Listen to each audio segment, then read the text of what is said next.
2125 সাল। রাহাত স্কুলে যাওয়ার জন্য রেডি হচ্ছে।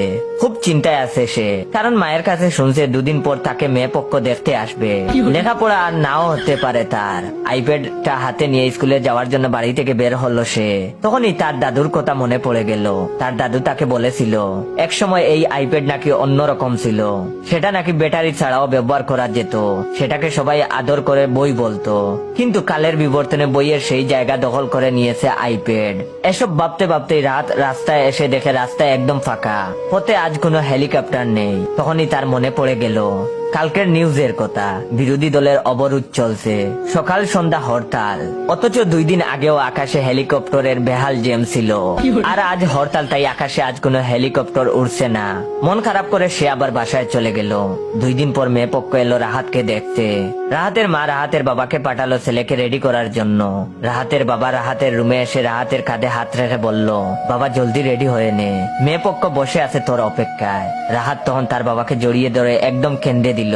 কেঁদে কেঁদে বলল, বাবা এ বিয়ে আমি করব না, আমি লেখাপড়া করতে চাই, আমি নিজের পায়ে দাঁড়াতে চাই। কিন্তু তার বাবা তাকে সান্ত্বনা দিয়ে বলল, কি করবি বাবা বল, অবলা পুরুষ হয়ে জন্মালে জীবনে কিছুই নিজের ইচ্ছাতে হয় না, সংসারের সবকিছু তো তোর মা সামলায়, তার বিরুদ্ধে আমি কি কিছু বলতে পারবো? পুরুষের কোনো বল নেই এ সমাজে, তুই তাড়াতাড়ি রেডি হয়ে নে লক্ষ্মী বাপ আমার। কথাগুলো বলেই রাহাতের বাবা রুম থেকে চলে গেলেন। রাহাত কেন্দে কেন্দে বালিশ ভিজাতে লাগলো। কত আশা ছিল তার জীবনে অনেক লেখাপড়া করবে, নিজের পায়ে দাঁড়াবে। কিন্তু সমাজের নিয়ম এমন হয়ে গেছে যে অবলা পুরুষদের ইচ্ছার কোনো মূল্য নেই।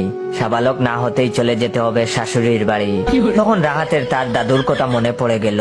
দাদু বলেছিল একসময় এই সমাজে শুধু পুরুষরাই রাজ করত, কিন্তু কোনো এক সময় নারীরা আন্দোলন করতে থাকে নারী পুরুষের সমান অধিকার প্রতিষ্ঠার জন্য। এক সময় সেটা সফল হয়, কিন্তু কালের বিবর্তনের ফলে আজ নারীরা এই সমাজে রাজ করছে। এই তো কদিন আগেই নারী পুরুষ সমান অধিকারের জন্য ওদের স্কুলের সকল ছেলেদের নিয়ে একটা র্যালি হলো। সমাজে পুরুষরাও একটা অংশ, এটা নারীদের বোঝানোর জন্য।